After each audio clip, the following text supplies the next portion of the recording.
नमस्कार व्यूअर्स, मैं हूं अमीश देवगन। क्या हिजाब के नाम पर देश में भड़काऊ तंत्र बहुत एक्टिव हो गया है, सिस्टम को चुनौती दे रहा है। शाहीन बाग में मार्च निकाला जा रहा है और इसी बीच प्रधानमंत्री मोदी ने भी हिजाब के मुद्दे पर जोरदार प्रहार किया है। प्रधानमंत्री मोदी ने कहा है कि जब मुस्लिम बेटियों का समर्थन खुलेआम बीजेपी को मिलने लगा तो वोट के ठेकेदारों की नींद हराम हो गई। इसलिए मुस्लिम बहन बेटियों का हक रोकने के लिए नए नए तरीके खोजे जा रहे हैं। और इसी बीच हिजाब समर्थकों को बड़ा झटका लगा है। कर्नाटक हाईकोर्ट की बड़ी बेंच ने भी कोई अंतरिम राहत नहीं देते हुए कहा है कि सोमवार को अगली सुनवाई तक कोई भी पक्ष कॉलेज में धार्मिक वस्त्र ना पहने। लेकिन आज सबसे बड़ा मुद्दा है कि आखिर इस विवाद की जड़ क्या है, क्योंकि कर्नाटक में जिन लड़कियों के हिजाब पहने पर विवाद हुआ वो दिसंबर महीने तक बिना हिजाब के कॉलेज जा रही थी। फिर अचानक ही हिजाब का मुद्दा कहां से आ गया, अचानक क्यों इसे धर्म के साथ जोड़कर बवाल शुरू किया गया। आज हम इस मुद्दे की तह तक जाएंगे और हर झूठ का पर्दाफाश करेंगे, क्योंकि बड़ा सवाल यह भी है क्या हिजाब के नाम पर मुस्लिम लड़कियों की ठेकेदारी का प्रयास हो रहा है। तो आज इसी पर होगी देश की सबसे बड़ी बहस, हिजाब के नाम पर सियासी नकाब।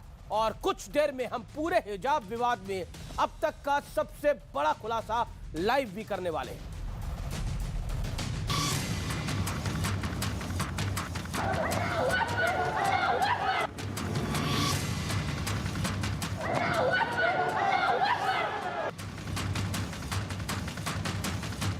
जब मुस्लिम बहन बेटियों का समर्थन खुलेआम भाजपा को मिलने लगा तो जो कुछ वोटों के ठेकेदार होते हैं उनकी नींद हराम हो गई, वो बेचैन हो गए। अरे हमारी ही बेटी मोदी मोदी करने लग गई, उनके पेट में दर्द होने लगा। इन ठेकेदारों को लगा कि इन बेटियों को रोकना होगा और इसलिए मुस्लिम बहन बेटियों का उनको हक रोकने के लिए नए नए तरीके खोजे जा रहे हैं। वो लोग मुस्लिम बहनों को बरगला रहे हैं। जब भारत के पार्लियामेंट में दाढ़ी और टोपी के साथ बीजेपी और नरेंद्र मोदी पर तनकीद कर सकते हैं, तो ये बच्ची हिजाब पहनकर जा रही है तो क्यों रोक रहे हैं। कुछ लोग चुनावों के समय अलग अलग प्रयोग करते हैं, वातावरण खराब करने का काम करते हैं। आखिरकार देश भर के स्कूलों में, कॉलेजेस में यूनिफॉर्म होती है, तो जहां पर जो रूल है वो रहना चाहिए। हमारा तो धर्मनिरपेक्ष देश है, हर धर्म के लोगों को अपनी धर्म के अनुसार कुछ भी करने का अधिकार है। स्कूल से पढ़ाई के लिए है, यहाँ सब रिलीजियस मैटर को ना लाएं तो अच्छा। सियासत के बीच हिजाब के समर्थन वाली ये तस्वीरें भी देख लीजिए। भोपाल में लड़कियों ने हिजाब पहनकर क्रिकेट और फुटबॉल खेला। भोपाल में ही हिजाब पहनकर बाइक भी चलाई गई। दिल्ली के शाहीन बाग में हिजाब के समर्थन में मार्च निकाला गया और जयपुर में हिजाब के समर्थन में प्रदर्शन हुआ। ध्यान में रखें, हम अल्पसंख्यक नहीं है, हम हिंदुस्तान की सेकंड लार्जेस्ट मेजोरिटी है। हमें दबाया नहीं जा सकता, कुचला नहीं जा सकता। लेकिन सवाल ये है कि क्या वाकई हिजाब के नाम पर सियासी चाल चली जा रही है। आज इसी पर होगी देश की सबसे बड़ी बहस, हिजाब के नाम पर सियासी नकाब। और अब विश्लेषण का वक्त है। हिजाब की सियासी क्रोनोलॉजी का विश्लेषण समझिए। मैं आपको एक एक करके बताऊंगा। 31 दिसंबर 2021 तक, ये तारीख को दोबारा नोट करिए, 31 दिसंबर 2021 तक छात्राओं ने ना हिजाब पहना, ना कोई विवाद हुआ। 31 दिसंबर 2021 तक। 2 जनवरी 2022 तक अचानक हिजाब पहनने का दौर शुरू होता है। हिजाब को इस्लाम का अभिन्न अंग बताया गया, बीजेपी को मुस्लिम विरोधी बताया जाने लगा। कुल मिलाकर आप देखिए 31 दिसंबर को कुछ नहीं हो रहा, लेकिन 2 जनवरी को कहानी पूरी पलट जाती है। मैं इसके और पीछे भी जाऊंगा। अब से कुछ देर में मैं जो सबसे बड़ा खुलासा लाइव करने वाला हूं, लेकिन बड़ा सवाल यह है क्या 2022 से पहले हिजाब जरूरी नहीं था क्या? कुल मिलाकर यही सबसे बड़ा सवाल है, क्या 2022 से पहले हिजाब जरूरी नहीं था और 2022 के बाद हिजाब जरूरी हुआ है? क्या इसका उत्तर प्रदेश के चुनाव से कोई बड़ा लेना देना है? ये बहुत महत्वपूर्ण बात है।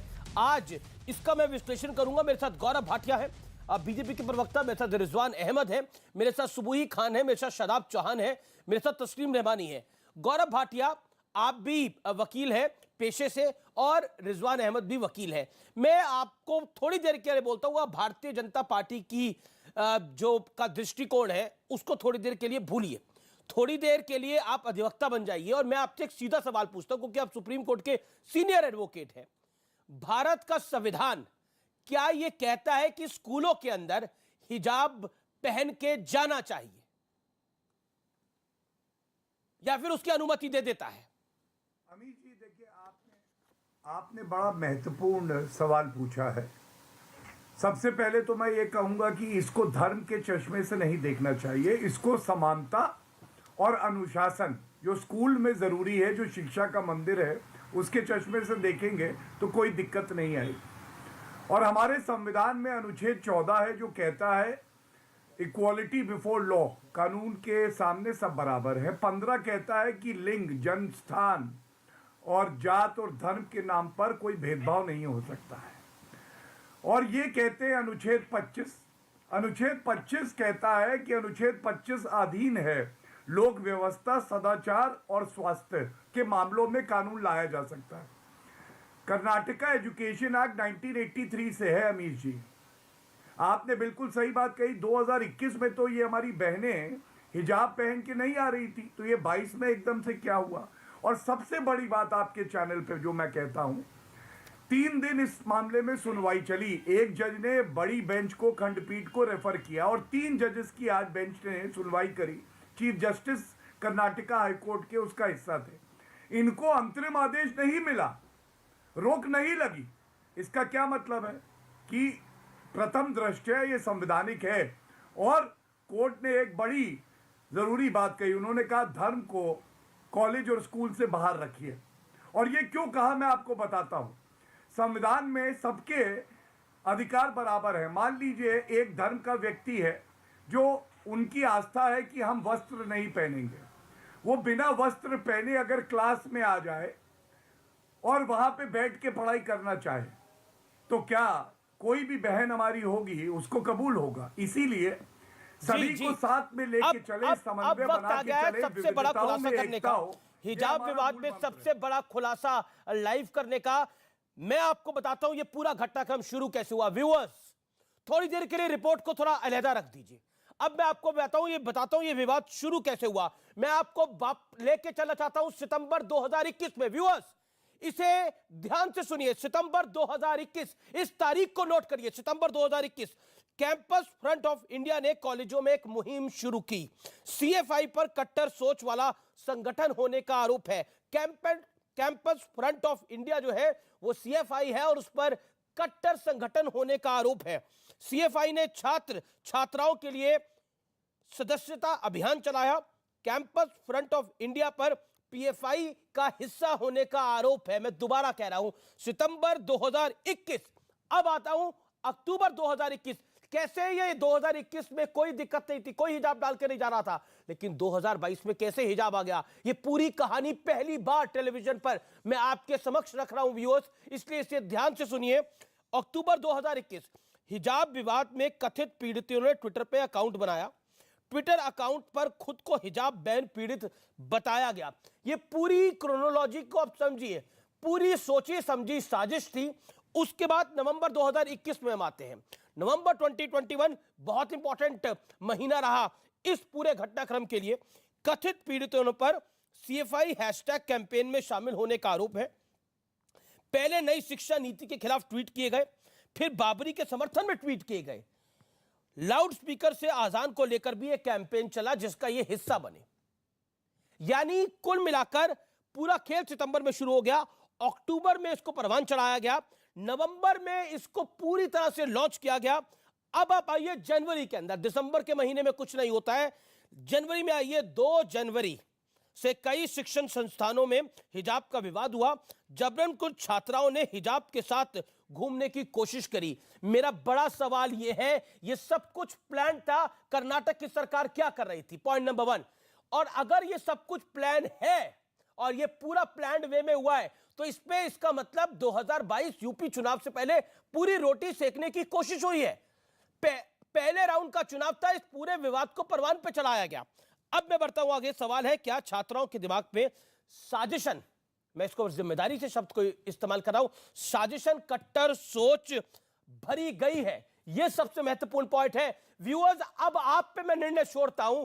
हिजाब का यह पूरा विवाद खड़ा किया गया है, कोई इसको किसी चीज से जोड़ रहा है, कोई किसी चीज से जोड़ रहा है, लेकिन यह पूरा विवाद मैन्युफैक्चर्ड है, यह पूरा विवाद तैयार किया गया है। सबसे महत्वपूर्ण यह है, आज दुख होता है कि शिक्षण संस्थानों में इस तरह की प्लानिंग हो रही है ऐसे विवाद खड़े करने की।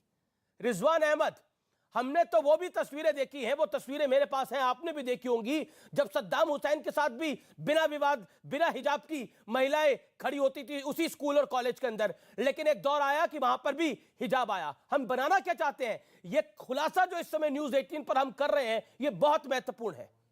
रिजवान अहमद, यह पूरा प्लान्ड वे में हुआ है। जी हाँ, जय हिंद, वंदे मातरम, अस्सलाम वालेकुम। एक तो बहुत बहुत बधाई जो आपने कि आपके चैनल ने ये रिसर्च किया, हम ना कर पाए, आपके पास सुविधाएं भी हैं और इंटरेस्ट भी है, बहुत बहुत शुक्रिया। सबके सामने चीज़ आई जो, देखिए आपने एक बड़ी अच्छी बात बोली कि सद्दाम हुसैन के टाइम में और अफ़गानिस्तान में हिजाब एक रिवायत हुआ करती थी जो बहुत सेंचुरीज पहले ख़त्म हो गई थी। अगर आप गूगल पर जाके देखें इस्लामिक वर्ल्ड ऑफ 1960-1970, तो हिजाब आपको ना के बराबर देखने को मिलेगा। उन्हीं महिलाओं का मिलेगा जो वाकई ही, जिसको बोला जाता है ना इस्लामिक, वाकई ही मोमिन। एक्चुअली 40 साल पहले मुस्लिम्स को एक आइडेंटिटी चाहिए थी, अपनी एक पहचान चाहिए थी। अब बदकिस्मती हम लोगों की ये है भाई कि research, development, science, scientific contribution, academic contribution, research, universities, Nobel prize winners, ये हमारी कौम पूरी दुनिया में पैदा ना कर पाई। शुरू के अब्बासिद के टाइम पर हमारे ऐसे कंट्रीब्यूशन थे, पर बाद में खत्म हो गए। अब हम लोगों को अपनी एक आइडेंटिटी बनानी थी। अब जैसे ये कैंपस फ्रंट ऑफ इंडिया है, इसने लड़कियों को यह नहीं सिखाया कि बेटा आप लोगों को कम से कम क्लास में शुरू के टॉप 5 पोजीशन में कम से कम 2 या 3 पोजीशन पर मुसलमान लड़की आनी चाहिए। हम आपके लिए कोचिंग करवाएंगे, आप पढ़िए, मेहनत करिए, आईएएस बनिए। नहीं, उनको एक अच्छा तरीका मिला मुसलमान की आइडेंटिटी बनाने का, भैया हिजाब पहन लो और हिजाब के नाम पर बवाल कर दो। और जैसे इन्होंने सीए में किया था, ये हर बवाल में कुछ ये शेरनियां पैदा कर देते हैं। शेरनियां, आहा, सीए के टाइम पर एक दादी पैदा कर दी थी, वो दादी का हल्ला मचता रहा। अब इन्होंने ये शेरनी पैदा कर दी। जब यही शेरनी, अमीश भाई, यही शेरनी शादी के बाद ये कहेगी कि मैं चाहती हूं कि मेरा शौहर दूसरी शादी ना करे, वो शरिया की गलत बात है, तो ये लोग जो उसको शेरनी बना रहे हैं उसको जूते मारेंगे, जूते। उसको भाजपा का दलाल कहेंगे, दलाल। यास्मीन फारूकी कुछ कहना चाह रही है। एक एनालिसिस की है, ये बार बार कैसे बोल रहे हैं, हर कुछ बोले जा रहे हैं। एक एनालिसिस कीजिए, ऐसा करिए, एक टीम बिठाइए और मालूम करिए कि कितने मुसलमान और मर्दों ने शादी कर ली है 4-4। बात कहाँ की होती है, लेके कहीं जाते हैं। बात हिजाब की है और बात कहीं की कर रहे हैं।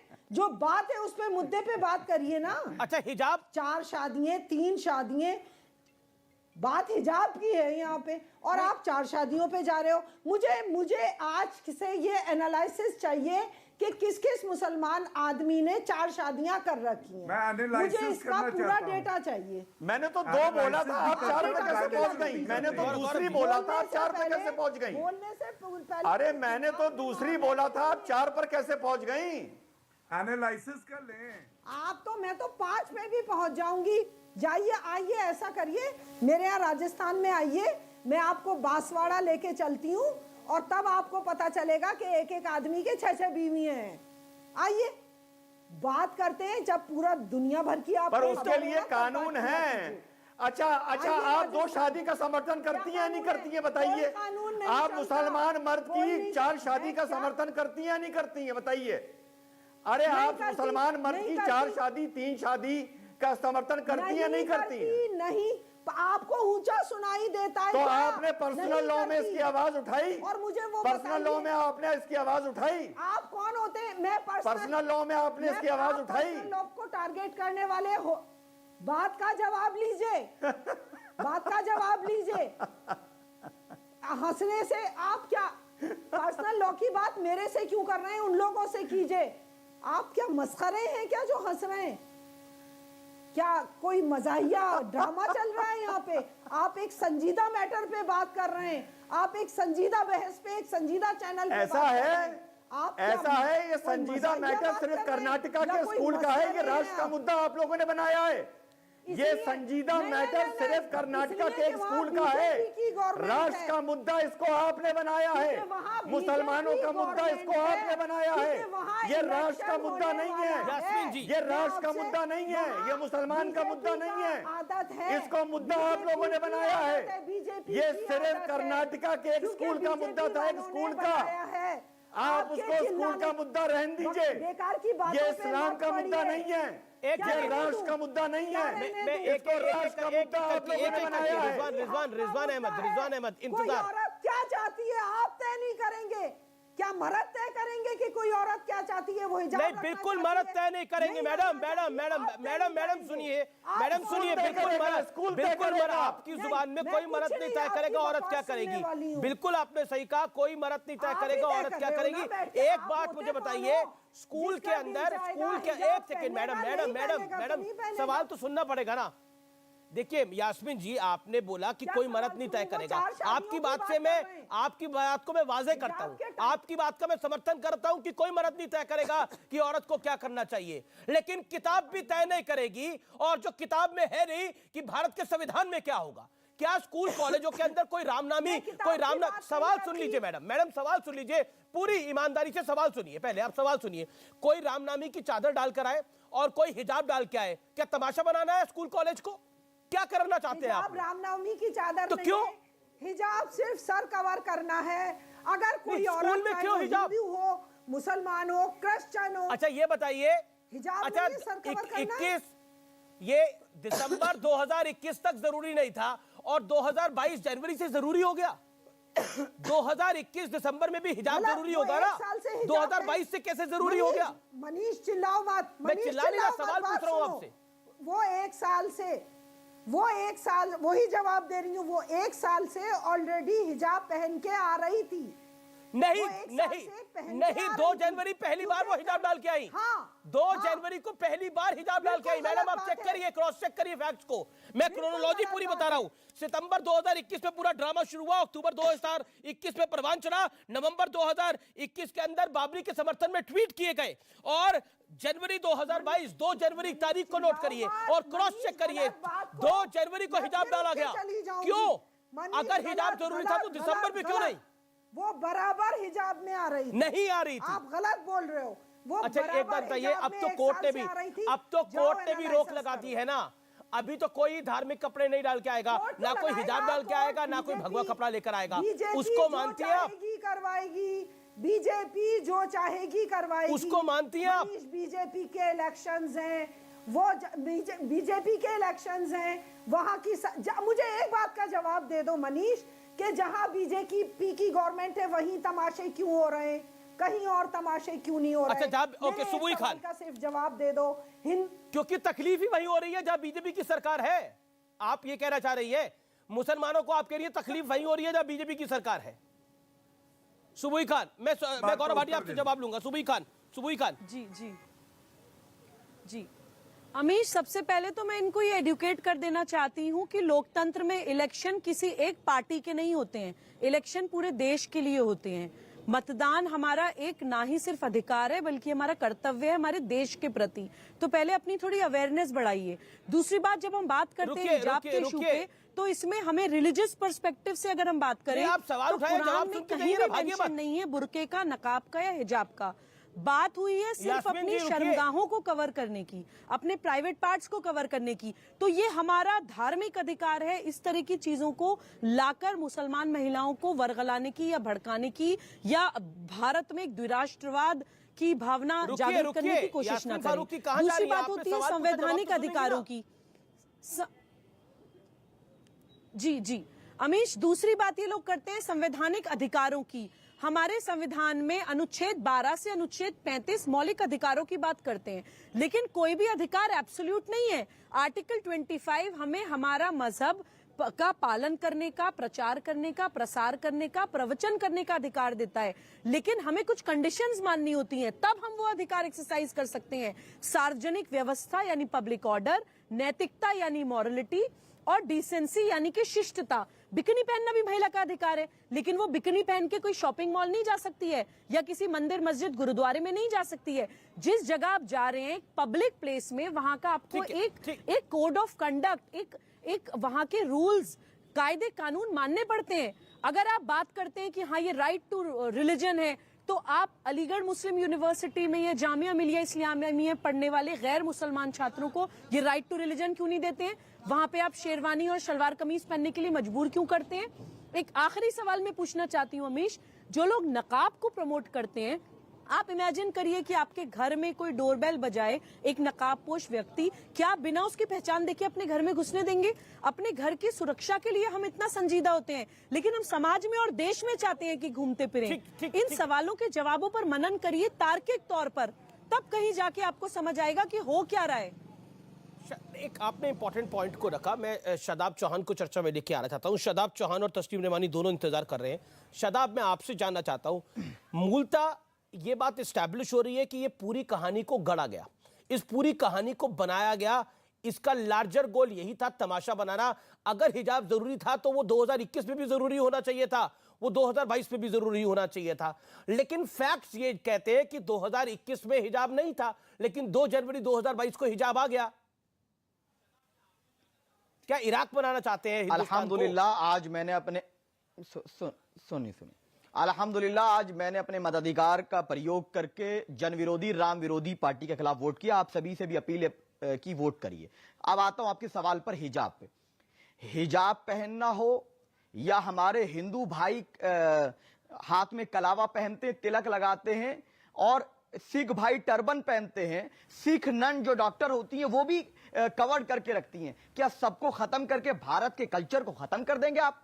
क्या आप ये कह रहे हैं कि कल को कोई बच्चा, सिख बच्चा पगड़ी पहनकर नहीं आएगा, ये कहना चाह रहे हैं आप? क्या ये कहना चाह रहे हैं कि कोई हिंदू बच्चा तिलक लगाकर स्कूल नहीं आ सकता, हाथ में लाल धागा पहन के स्कूल नहीं आ सकता? क्या वो कंडक्ट के खिलाफ नहीं होगा? उस मुस्लिम बच्ची को, उस बच्ची को मैं सलाम करता हूं, गुंडों के खिलाफ बोलिए। सुनिए मैडम सुन लीजिए, अरे मैडम सुन लीजिए, मैडम आप सुन तो लीजिए, आप परेशान क्यों हो रही हैं? आप जवाब सुन लीजिए। मैं जानता हूं आपके दिमाग में नफरत है, आप सुन लीजिए, आप में हिम्मत नहीं है और आप उस बेटी के सामने डर रही हैं, आप उस बेटी से डर रही हैं।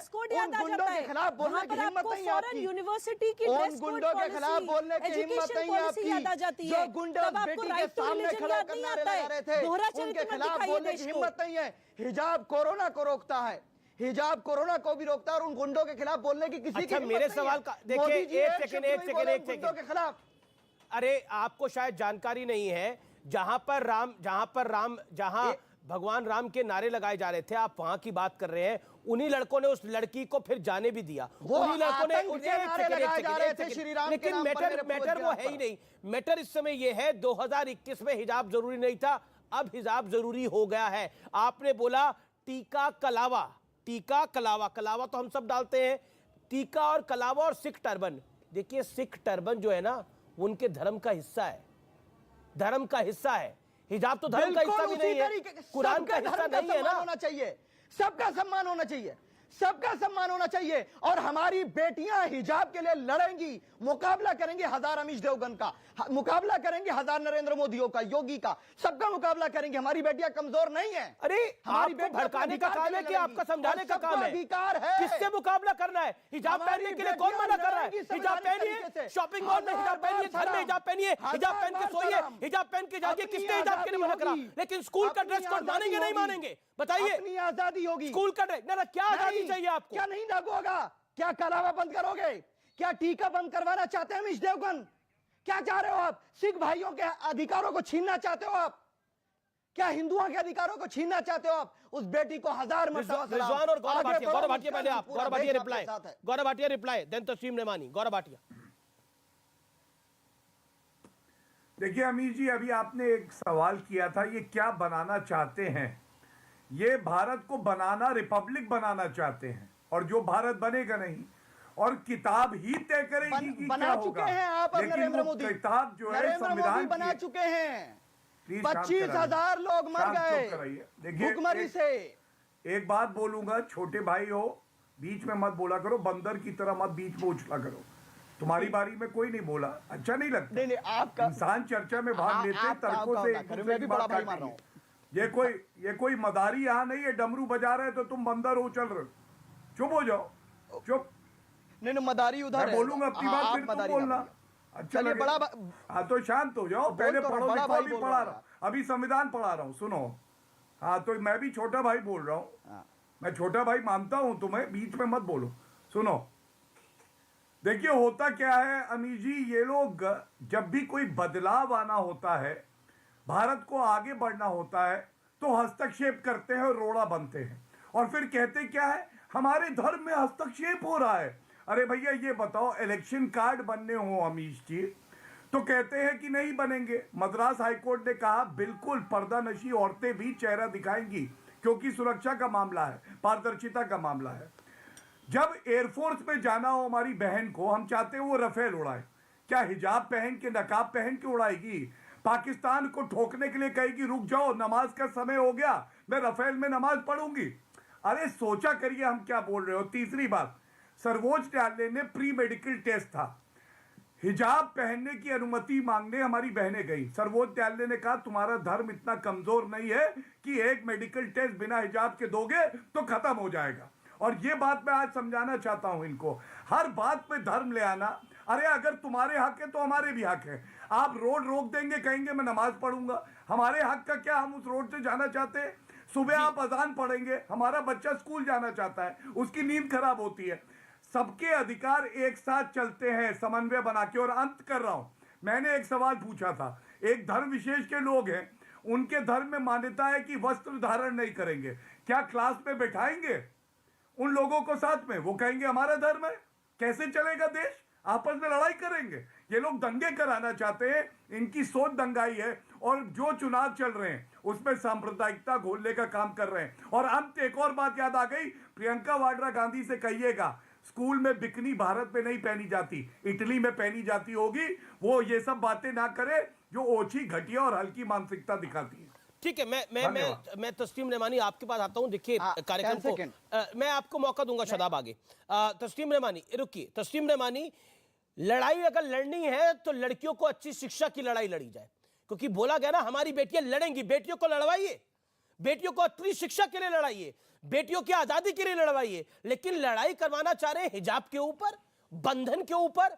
कोई बोले घूंघट को जो है उसके लिए मैं लड़ाई लड़ूंगा। अरे घूंघट से बाहर निकलने की लड़ाई है। अगर घूंघट सही नहीं है तो हिजाब कैसे सही हो सकता है? लड़ाई लड़नी है तो शिक्षा की लड़ाई लड़िए उन बच्चियों की। लेकिन आप लोग तो दूसरी लड़ाई लड़ रहे हैं, हर चीज में कॉम्युनल एजेंडा, हर चीज में डिवाइसिव एजेंडा। क्यों तस्लीम रेमानी?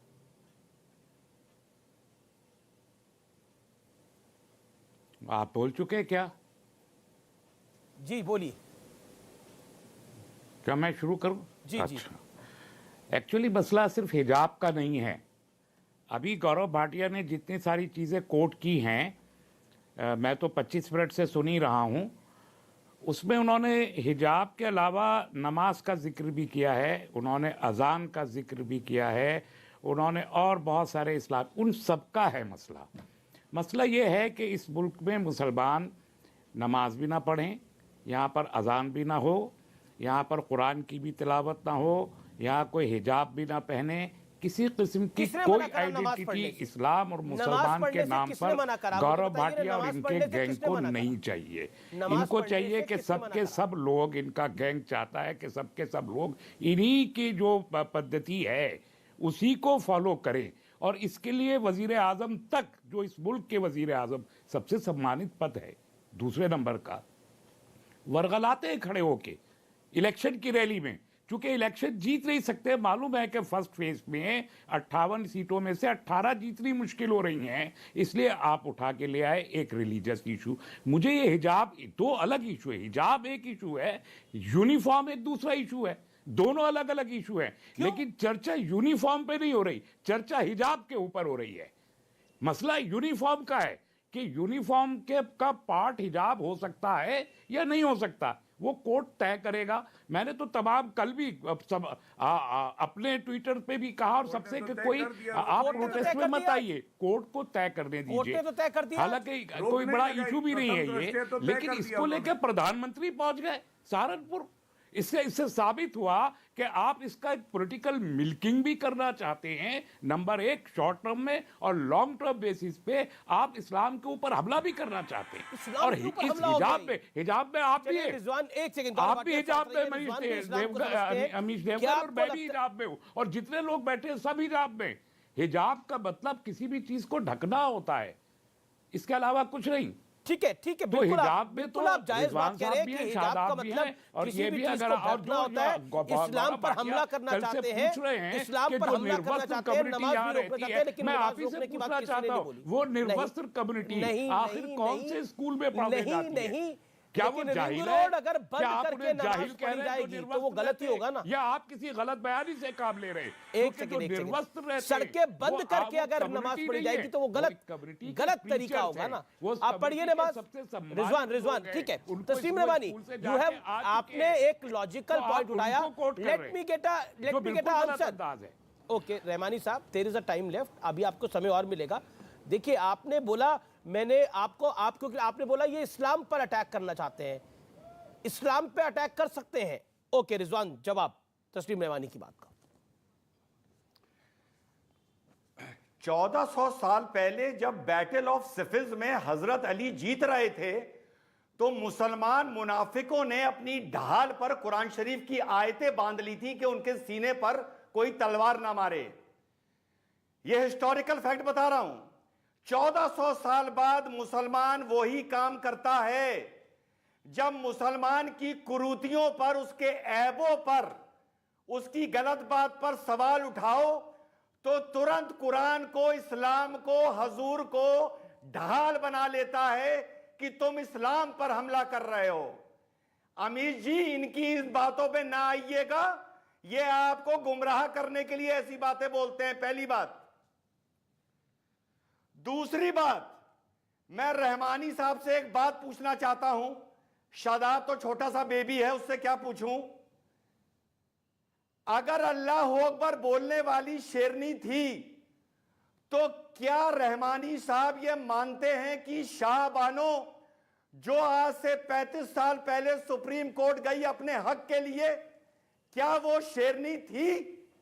क्या सायरा बानो, जिसने मुसलमान औरतों को तलाक बिद्दत से निजात दिलवाई, क्या वो शेरनी थी? सीधा सवाल रहमानी साहब से पूछिए, मेरी नजर करके। जवाब देंगे, वो सुन रहे हैं, जवाब दीजिए तस्लीम रहमानी।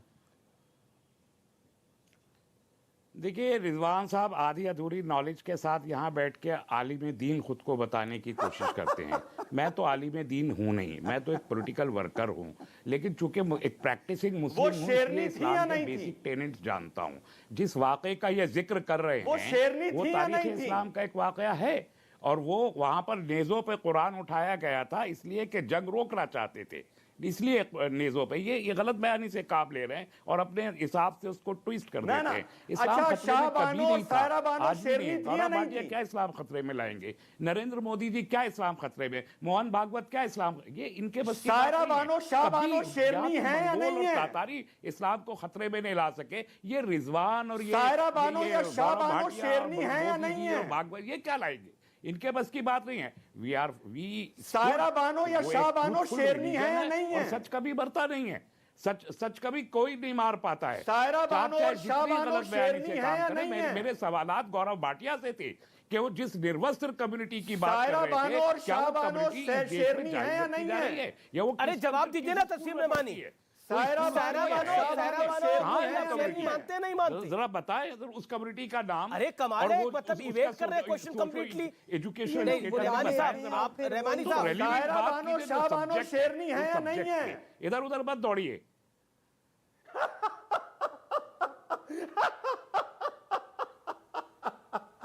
नहीं सायरा बानो और सायरा बानो, अमीर सायरा मुझे बानो, कभी-कभी लगता सायरा है बानो आपके शो में शेरनी जब है ये या साहब नहीं है? तशरीफ रखते हैं कि मैं किसी पागल खाने में बैठा हूं। नहीं पर सायरा बानो, अच्छा ये बताइए ना कि कोई मर्यादा होनी चाहिए, बिल्कुल कोई मर्यादा decorum होनी होना चाहिए। सायरा बानो डिबेट का भी शेरनी कोई थी कि नहीं decorum थी? होना चाहिए। पब्लिक लाइफ में पब्लिक स्पीकिंग का एक डिकोरम है। अगर वो नहीं है तो सायरा आजकल बानो, कोर्सेज शाह खुले बानो में जाके शेरनी है या नहीं एक है? कोर्स कर लें पब्लिक लाइफ का। अरे मैं बिल्कुल पब्लिक लाइफ का सारा डेकोरम सायरा मान रहा हूं, बानो, शाह लेकिन बानो पब्लिक लाइफ में ये भी शेरनी तो कहा है या जाता है नहीं कि सवाल का जवाब दीजिए। एक सेकंड रिजवान साहब, रिजवान साहब थोड़ा इंतजार करिए। क्या सायरा बानो, शायरा बानो शेरनी थी कि नहीं थी? अल्लाह अकबर कहने वाली शेरनी थी तो वो थी कि नहीं थी जिसने ट्रिपल तलाक से आजादी दिलाई, जो कोर्ट में खड़ी हो गई? वो शेरनी थी कि नहीं थी? देखिए मुझे डेविएट करने की कोशिश मत कीजिए और मेरे मुंह में अल्फाज डालने की यास्मिन जिस तरीके से यास्मिन फारूकी बात कह रहा हूं आज आपसे यहीं यास्मिन फारूकी का रुख करते हैं के अंदर उसका इंपैक्ट आप देख लेंगे। कोर्ट का फैसला अगर हिजाब के खिलाफ आया तो कोर्ट का फैसला अगर हिजाब के खिलाफ आया तो शाहबानो इस मुल्क में दोहराया जाएगा, बस ये जान लीजिए। नहीं पर ये मुझे सवाल का जवाब तो मिला ही नहीं ना। आप तो घबरा रहे। अल्लाह अकबर कहने वाली शेरनी है जिसने जो कोर्ट में खड़ी हुई तलाक़े बिद्दत को खत्म करने के लिए, वो शेरनी नहीं थी।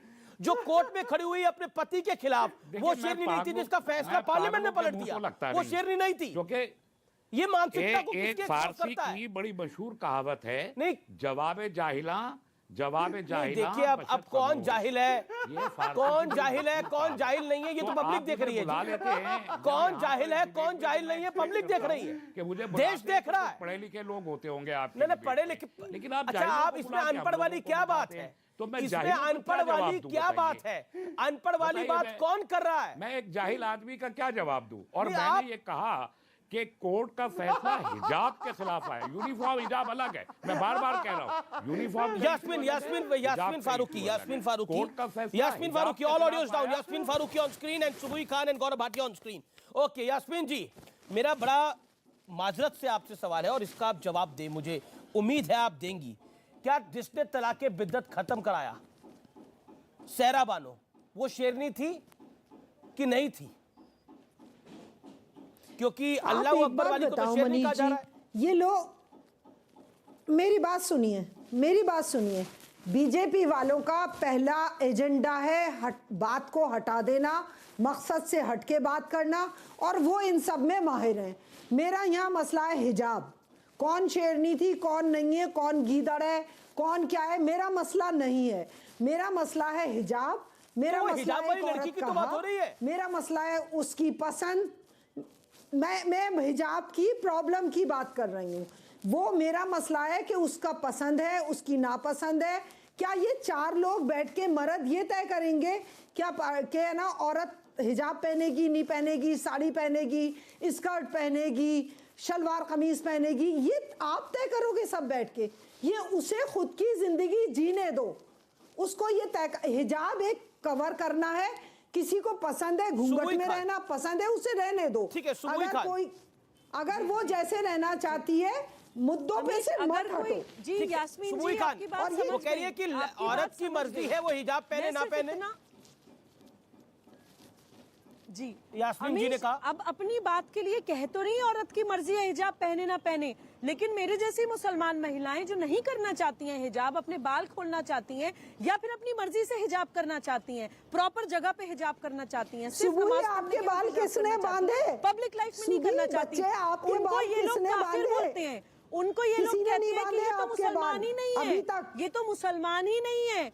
सुबूही खान को जितने भी तथाकथित किसी के जो कट्टर मुसलमान कहने हैं, नेशनल और टीवी पर नहीं आए दिन कहने काफिर से कोई बोलते हैं। मुसलमान सिर्फ होना इसलिए और क्योंकि नहीं मैं होना नहीं होगा। आपकी बांधी हुई जंजीरों में अपने आप को जकड़ा महसूस नहीं करती, मैं आपके सो कॉल्ड रूल्स तो एंड आप रेगुलेशंस मुसलमान नहीं अपनी मानती, तरफ से जो होंगी। एक्चुअली इस्लामिक रूल्स भी नहीं है, आप लोग बनाते हैं।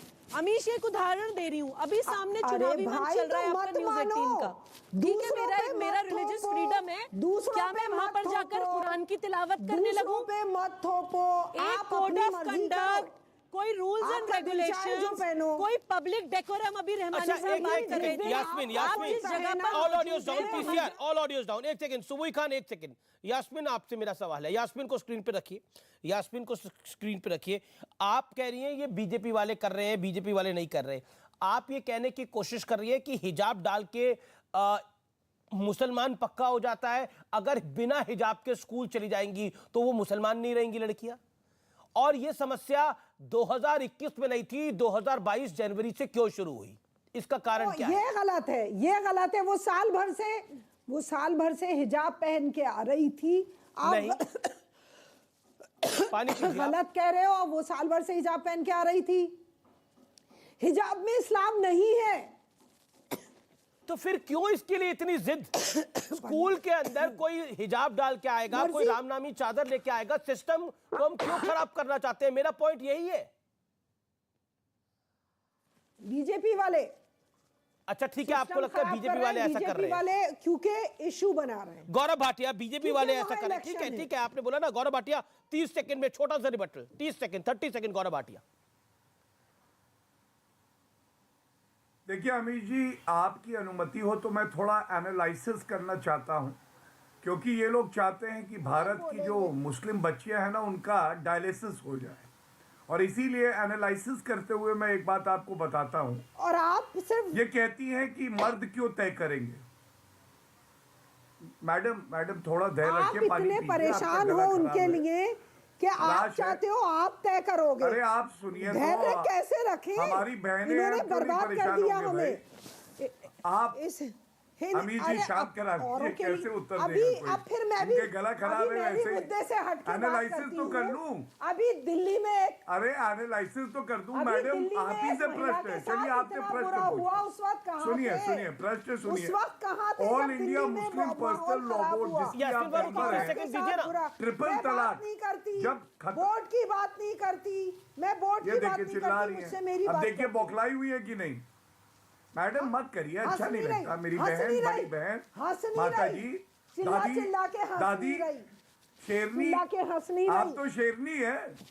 सुनिए और तो, कुछ- और शेरनी, कुछ शेरनी, आपको शर्म नहीं है? आप शेरनी तो सुनिए हंसिए। तो, आप ये लीजिए, अब मैं आपको शेरनी बुला रहा हूँ, आप कह रही शर्म नहीं है। अरे all India Muslim personal law board में कितनी औरतें थी जब ट्रिपल तलाक खत्म हो रहा था? और कहते हैं ट्रिपल तलाक ठीक है, कितनी औरतें थी बताइए? नहीं कर रही। All India Muslim personal law board में करना तो चाहिए। मुद्दे पे आओ। नहीं, मैं मुद्दे पे आ रहा हूँ, एक सेकंड। मैं शदाब चौहान गौरव भाटिया में वापस लौट के आता हूँ। शदाब चौहान 20 सेकंड के अंदर एक सवाल का जवाब दीजिए। क्या आपको लगता है कि कुछ लोग अलग अलग समय पर अलग प्रयोग करते हैं, उसी प्रयोग का ये भी हिस्सा है? क्योंकि हिजाब जो 2021 में नहीं था वो 2022 में है। हिजाब जरूरी है, पढ़ाई जरूरी है? आपकी नजर में हिजाब जरूरी है, पढ़ाई जरूरी है? सुन लीजिए, हिजाब जरूरी की पढ़ाई जरूरी? Step by step. अब सुन लीजिए, कुछ लोग समय समय पर प्रयोग करते हैं मुसलमानों को टारगेट करके देश के मुख्य मुद्दों से भटकाने का। कभी नमाज, कभी हिजाब, कभी ट्रिपल तलाक, ये तमाम बेहुदा मुद्दे लाकर मुसलमानों को टारगेट करके देश के मुद्दों को भटकाने का हिजाब जरूरी, पढ़ाई जरूरी। और शिक्षा के लिए हिजाब के साथ शिक्षा होगी तो देश ज्यादा हिजाब के साथ शिक्षा होगी तो देश ज्यादा आगे बढ़ेगा। रिजवान अहमद, हिजाब के साथ शिक्षा होगी तो मुसलमान आगे बढ़ जाएगा। देश आगे बढ़ेगा। अमीश भाई, इस पे जो मेरा मत है वो बतौर मुस्लिम, बतौर भारतीय बिल्कुल सीधा है। जिसको हिजाब पहना है उसे हिजाब मुबारक हो। ना गौरव भाटिया को हिजाब से प्रॉब्लम होनी चाहिए, ना है, और ना अमीश देवगन को होनी चाहिए और है।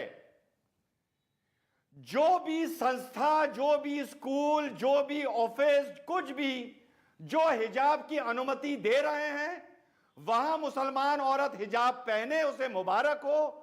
जो नहीं दे रहे हैं वहां से मुसलमान औरत अपना खुदा हाफिज कर ले और वहां पढ़ने के लिए या नौकरी करने के लिए चली जाए जहां पर हिजाब पहनने की इजाजत है। 100 की सीधी बात, कानून के ऊपर, चाहे वो स्कूल का हो चाहे देश का हो, ना हिजाब रहेगा, कानून से ऊपर कोई नहीं, भगवा रहेगा, कुछ नहीं रहेगा। कानून से ऊपर कुछ नहीं है। ये प्लान है आपका, भगवा तो लहरा दिया वहां तिरंगे की जगह। इनको परेशान करने का, उन्हें घर बिठाने का आपके प्लान है, मुस्लिम ख्वातीन को घर बिठाने का कि वो ना पढ़े और इस आड़ में उनको जाहिल रखने का। ये बीजेपी का प्लान है और वो उसमें सक्सेसफुल हैं, क्योंकि बहुत सारे ऐसे लोग होंगे, क्योंकि आपने इशारा कर दिया ना। जवाब 10 सेकंड रिजवान 10 सेकंड बीजेपी का प्लान है। गौरव भाटिया से भी मैं जवाब ले लूंगा। Rizwan 10 second Rizwan 10 second. ये जाहिल बनाने का प्लान है। मुसलमानों को अपनी कमी छुपाने के लिए किसी ना किसी की पर्ची फाड़नी पड़ती है। कहीं ये इजराइल की फाड़ते हैं, कहीं ये यहूदी की फाड़ते हैं, कहीं ये कांग्रेस की फाड़ते हैं, कहीं ये भाजपा की फाड़ते हैं, कहीं ये जनसंघ की फाड़ते हैं। इन्हें कोई ना कोई पर्ची फाड़नी है किसी के ऊपर। अपने गिरेबान में झांक के नहीं देखते, अपनी गलती नहीं देखते, अपने गिरेबान में झांक के नहीं देखते।